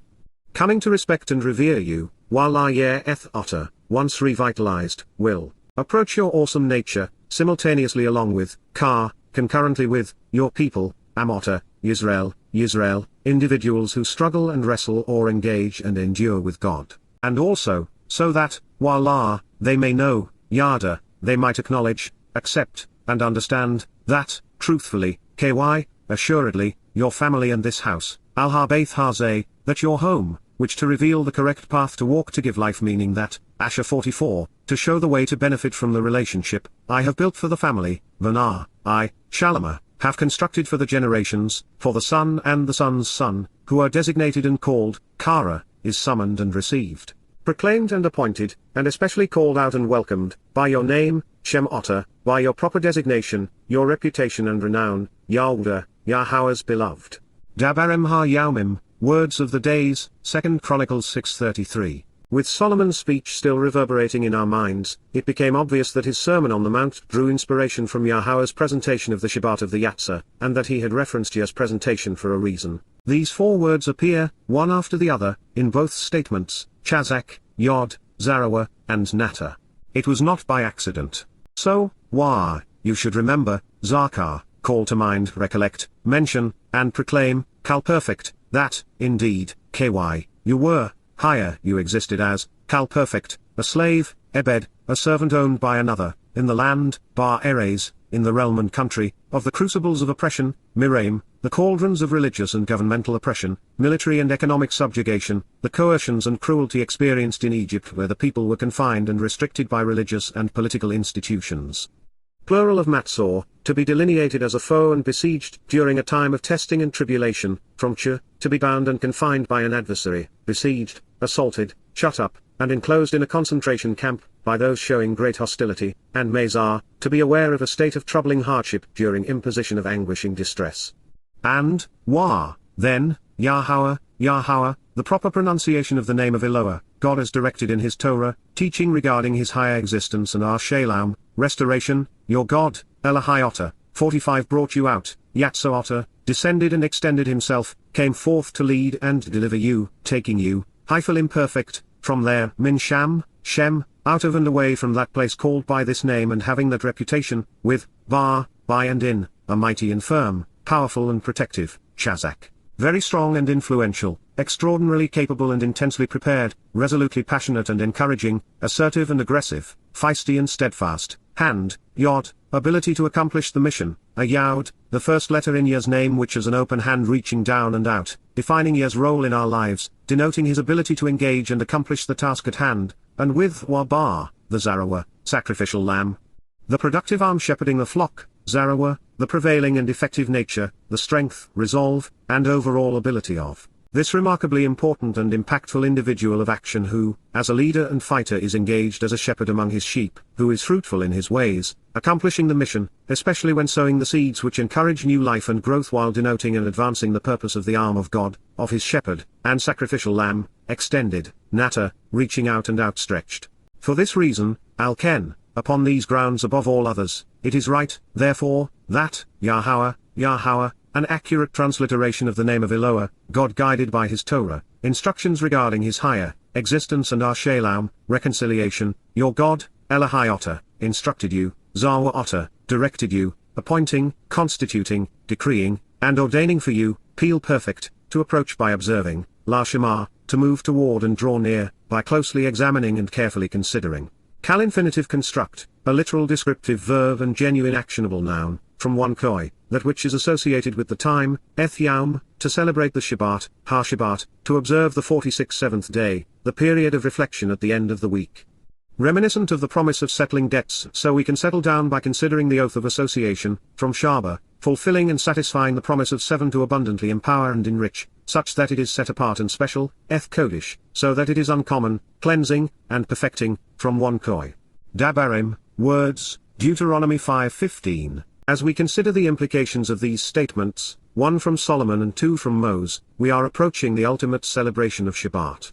Surviving Israelites will soon be coming home to participate in Yom Kippurim, the Day of Reconciliations in the Yobel year of 6000 year, at sunset on October 2, 2033. At this moment they will come to acknowledge and appreciate their Zarawah, protective shepherd and sacrificial lamb. And to a significant extent, the remnant of Israelites and Yahweh will finally have become receptive as a consequence of Yahowah employing his Miqra'ey to call his people home, a final witness to herald the return of the Son of God, Messiah, and King. The message of the prophets, notably the Mizmor, Zechariah, Yeshaya, Yirmiah, and Malachi, as well as Gabriel's pronouncements through Daniel, all affirm that this will be the order of events as we approach the return of Father and Son on Kippurim in year 6000 year, 2033 CE. For those who have embraced Dowd's accolades and achievements, and who have come to know and respect Yahowah, this news is reassuring and enlightening. There will be 2 witnesses, one of whom is Eliah, the other, the Miqra'ey. They will arrive on Passover, the 14th of Abib in year 5997 year, April 16th at sundown, 2029. Sanctioned by God, they will remain contentious with the political, religious, militant, and conspiratorial while heralding Dowd's return with Yahowah as all of this unfolds. 47 Sukkah's Shabbat follows the time of Jacob's troubles when Yisra'el will once again endure the sting of the crucibles of religious and political oppression. Therefore, for Yahowah to fulfill his promise to reconcile his relationship with his people, there must be another exodus, this one away from the cauldrons of political, religious, and geographic Babylon, the United States of America, the Roman Catholic Church, and the lands now infected by Islam. There is precious little time left to bring Yisrael and Yahweh home, back to the promised land. Unfortunately, there was not a single willing Yahweh through whom Yahowah could convey this message, which means that there would be no prophet or shepherd for his people at this time as there was with Moseh and Dowd. But there would, nonetheless, be a witness, the aforementioned Miqra'ey, who would write what those seeking to be with Yahowah would need to Kara, read and Yada, know. He would translate Yahowah's testimony, and that of Moseh and Dowd, the words of the actual Hebrew prophets and shepherds into English, the language spoken by more people today, including Jews, than any other. Time is growing short for another observant foreigner to emerge and compile the requisite translations and insights, although we ought to consider every possibility. At the same time, we should ponder why Yahowah made this prophetic announcement regarding the Miqra'ey at the commencement and conclusion of the Exodus and then seek to appreciate why Solomon included part of the Dabarim presentation on the Shabbat celebrating the Exodus in his prophetic declaration. Since they both appear to be addressing this time and these translations, then we are properly positioned to accomplish God's ultimate mission. At the same time, we are enriched by what God's prophets had to say. Learning from Yahowah's teaching and responding to his guidance is always productive. After all, it is Yahowah's 48 intent for us to see our lives shaped by his words such that we envision ourselves benefiting from them. As is the case with every political despot and arrogant religious leader, even in the best of times. During those abundantly important days, Baha Yaumim Rab Ha-Hem, in these times of great significance, it was then that the king, Wa Melech, and so the ruler, of Mitsraym, the crucibles of oppression, Mitsraym, the cauldrons of religious and governmental, military and economic subjugation, the coercions and cruelty experienced in Egypt, where the people were confined and restricted by religious and political institutions, plural of Matzor, to be delineated as a foe and besieged during a time of testing and tribulation, from Towrah, to be bound and confined by an adversary, besieged, assaulted, shut up, and enclosed in a concentration camp by those showing great hostility, and Mazar, to be aware of a state of troubling hardship, during the imposition of anguishing distress, died, Moth. And yet, the children of Yisra'el, Beni Yisrael, the offspring who engage and endure with God, continue to groan, Anak, expressed the size of physical and emotional pain, from, Min, as a result of, the work, Boda, the labor, servitude, and slavery. They cried out in agony for help, Zark. They summoned assistance, together, of one accord, weeping bitterly, emotionally and physically anguished, while calling out hoping to be released. They rose up, Hemolah, lifted up their voices in anticipation of being lifted up and withdrawn, calling out for assistance, Shawa, desperate to be rescued, unto 49 the Mighty One, Ha Elohim, because of, Min, out of, their labor, Aboda, work, servitude, and slavery. Shemoth, names, Exodus 2:23. It would take 40 years twice over for Yisrael to reach the point that they would collectively plead for help. They had been deprived of citizenship and then enslaved 3 times longer than Africans in the American South, and their situation had been far worse. Perhaps equivalent to the Holocaust toward the end, with Jews being starved and tortured, worked to death and murdered. 82 years of Egyptian servitude would grossly exceed the torment of 14 years of abuse under the Germans. It was the longest and worst experience endured by anyone, ever, so horrific, it would require God's intervention. These next 4 short sentences convey Yahweh's nature and intent. Counter to the Christian myth, God can be relied upon to honor his promises. God heard, Shama Elohim, the Almighty listened to, their groaning, Nakahem, the guttural sounds of their pain and suffering. And God, Elohim, the Almighty, remembered, Zakar, recalled, then responded appropriately to the memory and proclamation of, his covenant, Berith Hu, his family-oriented relationship agreement, with, Abraham, merciful father of the abundantly enriched, with, Yitzhak, Ilaf, transliterated Isaac, and with, Jacob, my footsteps, I grab the heel, transliterated Jacob, from I and Akab, to receive the reward and suffer the consequences of circumventing or overreaching, digging in or embedding one's heels, sometimes walking in a sly and accusatory manner. 2:24. God saw, Ra Elohim, so the Almighty witnessed, the children of Yisrael, Beni Yisrael, the son who engage and endure with God, and the Almighty 50 Elohim, recognized, acknowledged, respected, and understood them. Yada, relationally knew and was familiar and acquainted with. Shemoth, names, Exodus 2:25. Mankind has behaved badly ever since the first communities, raiding parties, cultures, religions, and governments were formed. In all of that time, Yahweh has only intervened twice to thwart their advance. The first was during the flood. The second was during the Exodus. The third and final time will be at the conclusion of Jacob's troubles prior to his return. Each time God has engaged, it has been to protect his people. He has done so for Yisrael because he had made an unwavering commitment to Abraham, to Yitzhak, and to Jacob. This statement is not only a harbinger of what is to come, in that Yahweh will engage again to protect Yisrael, it is a broadside against Christianity. God has not made any such promises to them and will annihilate most Goim, non-Israelites rather than protect them upon his return. As was the case with Dowd, David, the temperament and experience of a shepherd are appealing to Yahweh. Both men were tending sheep when God first met with them. Moses was, Wamos higher, the one who draws out existed, shepherding, Ra, leading, protecting, guiding, and nourishing, the flock, Ethson, the sheep of his father-in-law, Chothan-Hu, Yithro, the remnant, from Yathar, to remain, the Midian priest, Cohen Midin, the one who ministers to the contentious. He led, Nahag, he guided, his sheep, Hartson-Hu, his flock, to the end, Achar, the conclusion of spacetime, the last and hindermost part, of the desert 51 wilderness, Har-Midbar, barren wasteland where the word is questioned, from my, to ponder the implications and Dabar, the word which is spoken, and came to, Boel, arrived at, Korib, Horeb, knife's edge, a sharp sword which cuts and separates in the driest of deserts, the mountain, of the Almighty, Elohim.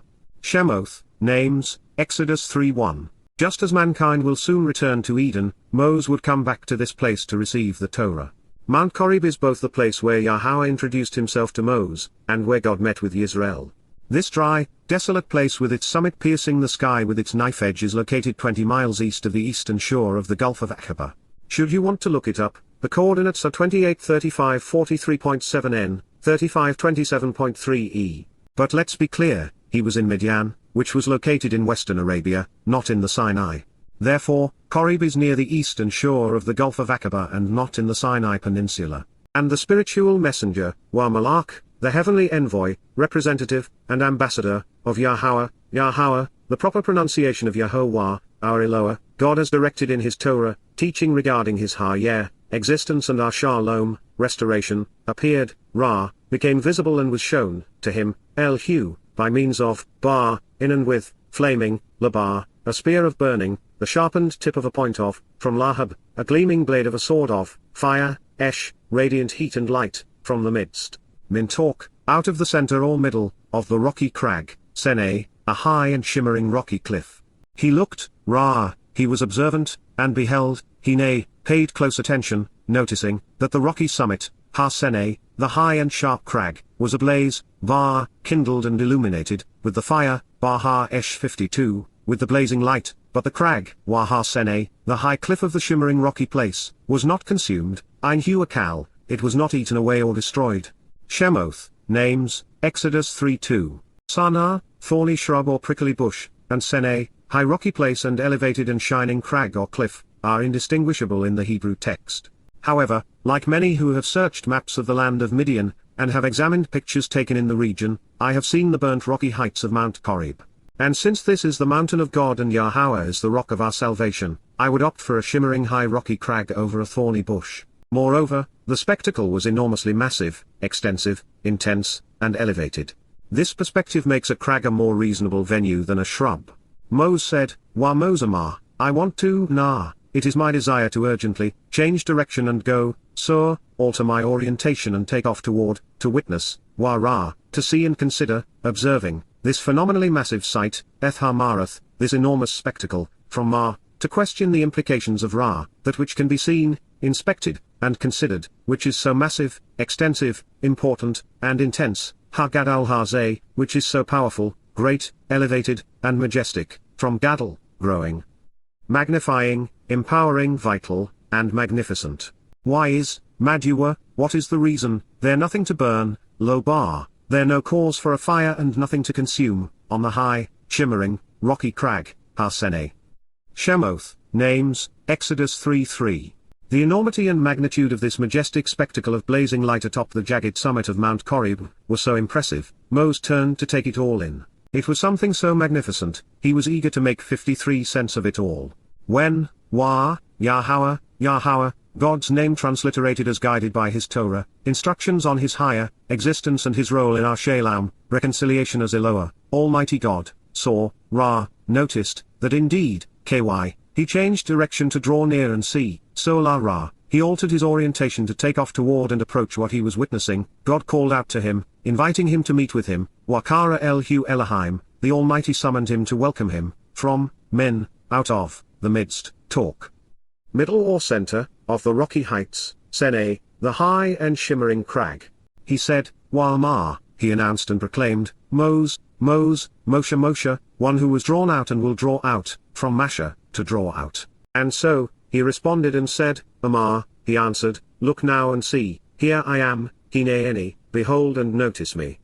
Shemoth, names, Exodus 3:4. Kara is the verb which explains Miqra'ey, and in the plural, Miqra'ey, invitations to be called out and meet, being welcomed by God.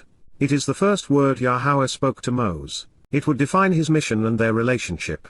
It describes the path we can walk to follow them home. Moses was slow in speech, not deaf, so there is a reason Yahweh repeated his name. It is my contention that it was done so as to explain how he came to be here and what he was about to undertake. Hineh is usually translated as behold. It means to look up, pay close attention, and take note of the details being presented in the here and now.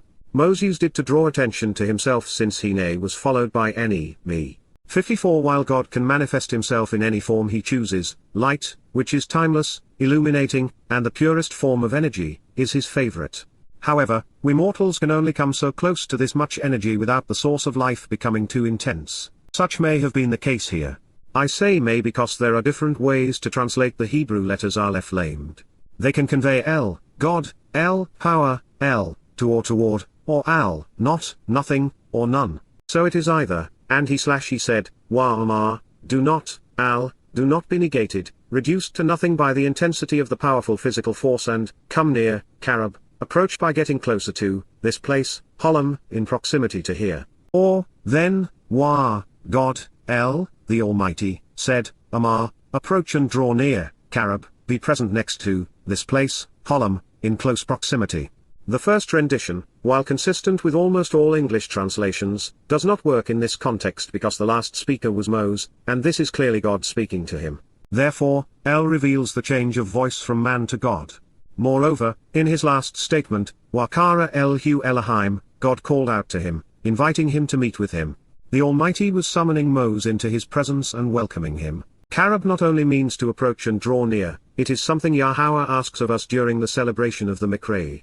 Additionally, Holam speaks of being in close proximity. Further, not only would it have been inconsistent with Yahowah's purpose to send Moses away since his intent was to spend eternity with him, Moses would spend 40 days and nights with Yahowah on Mount Horeb upon his return to this place. God was there to introduce himself and meet with Moses. They were about to become inseparable. 55 And then there is the issue with the Na'al, sandals. Why take them off if he was being sent away? How would the ground away from God be special? Even if we were intent on leaving Aleph lamed as Al rather than El, God could have been saying that in spite of the evidence to the contrary, you will not be negated and thus reduced to nothing by the intensity of this powerful force by approaching. All things considered, I think this is correct.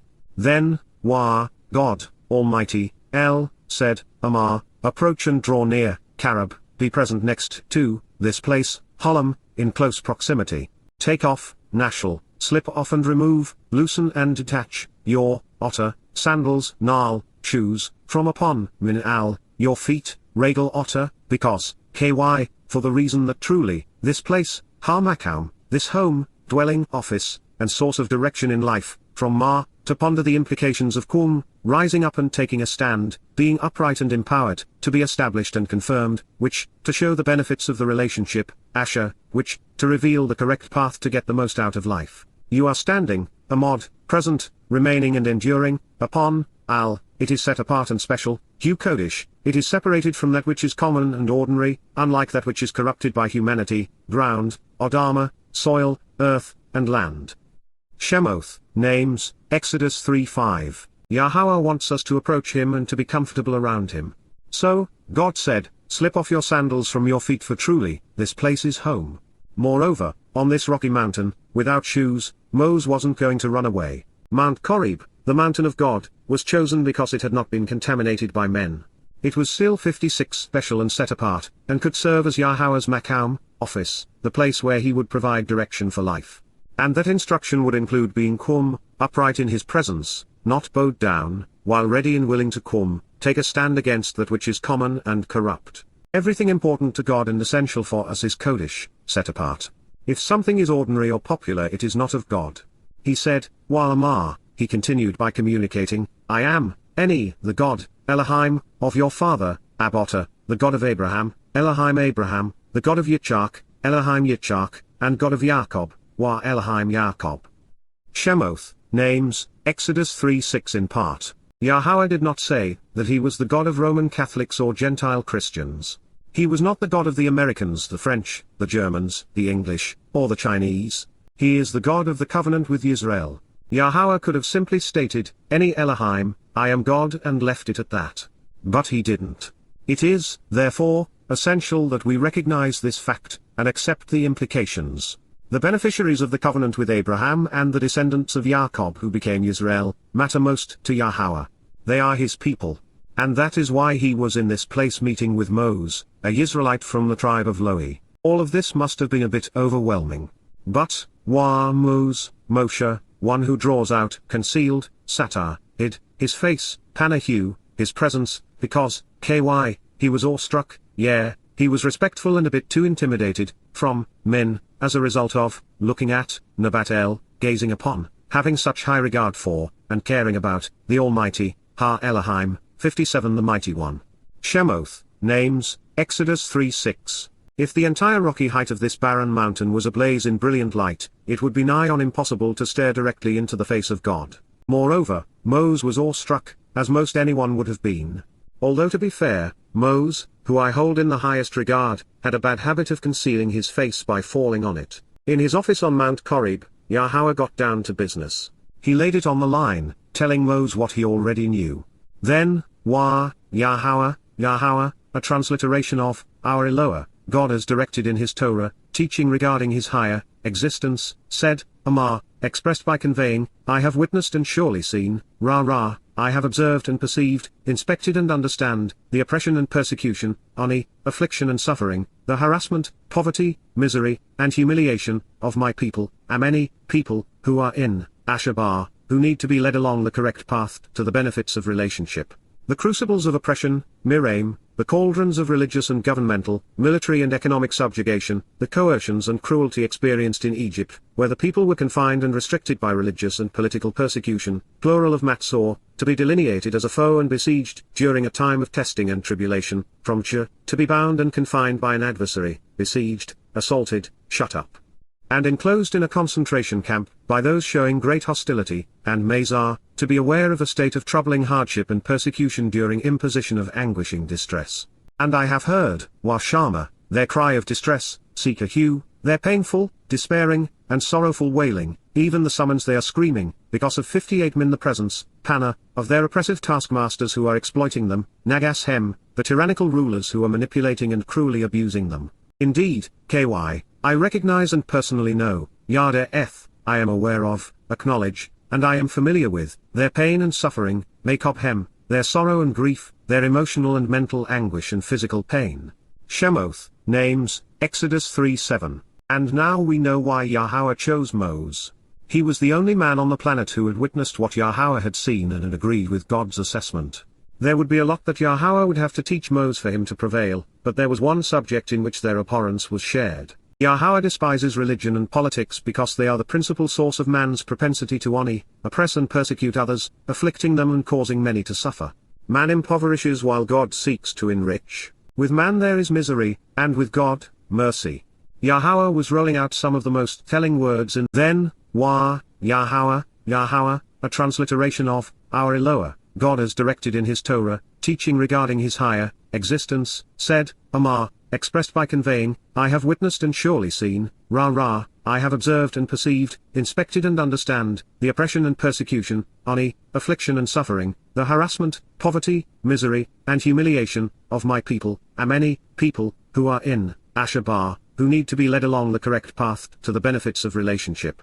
The crucibles of oppression, Mitsraym, the cauldrons of religious and governmental, military and economic subjugation, the coercions and cruelty experienced in Egypt, where the people were confined and restricted by religious and political persecution, plural of Mitsraym, to be delineated as a foe and besieged, during a time of testing and tribulation, from to be bound and confined by an adversary, besieged, assaulted, shut up, and enclosed in a concentration camp, by those showing great hostility, and Moseh, to be aware of a state of troubling hardship and persecution during imposition of anguishing distress.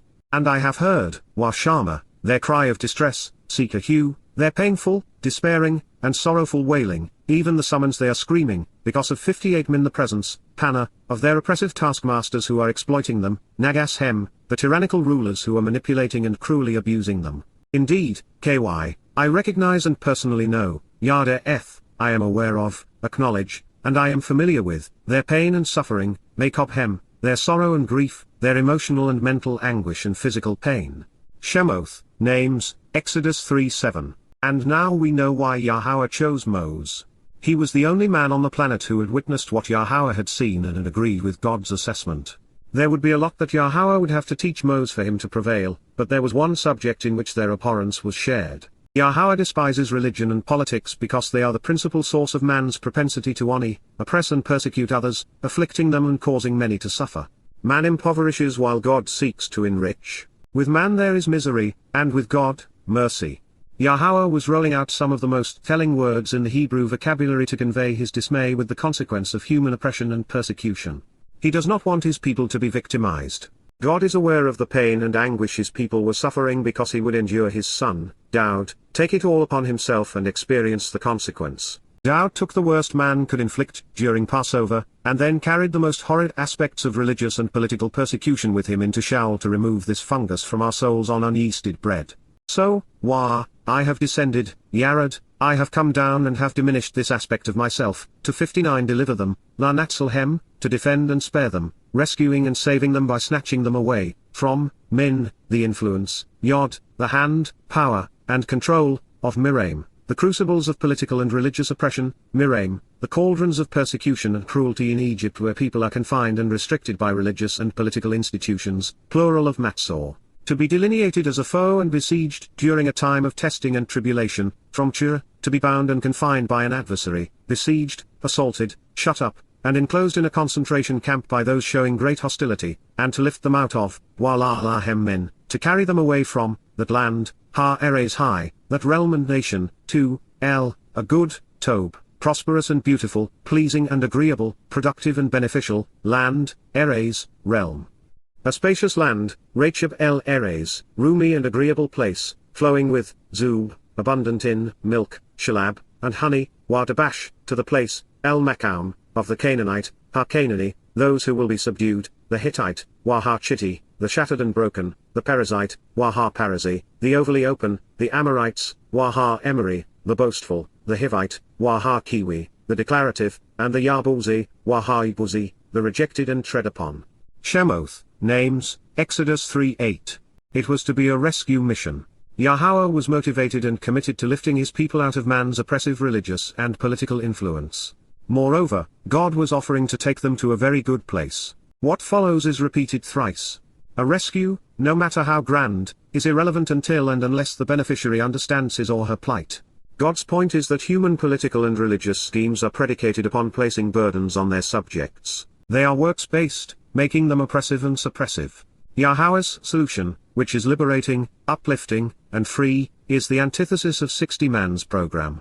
And so now at this time, Otter, it is my desire that you choose to go, electing to walk as an expression of my will, Holok, let's go, Cal-imperative paragogic cohortative, genuinely travel within the relationship of your own volition, while also emphatically expressing my desire. I will send you out, Shalak Otter, I am dispatching and extending you, sending you off, to Pharaoh, El Pharaoh, to bring out, Yatsa, my people, Ameni, my family, the children of Yisra'el, Beni Yisrael, sons who engage and endure with God, from, Min, the crucibles of oppression, Mitsraym, the cauldrons of religious and governmental, military and economic subjugation, the coercions and cruelty experienced in Egypt, where the people were confined and restricted and persecuted.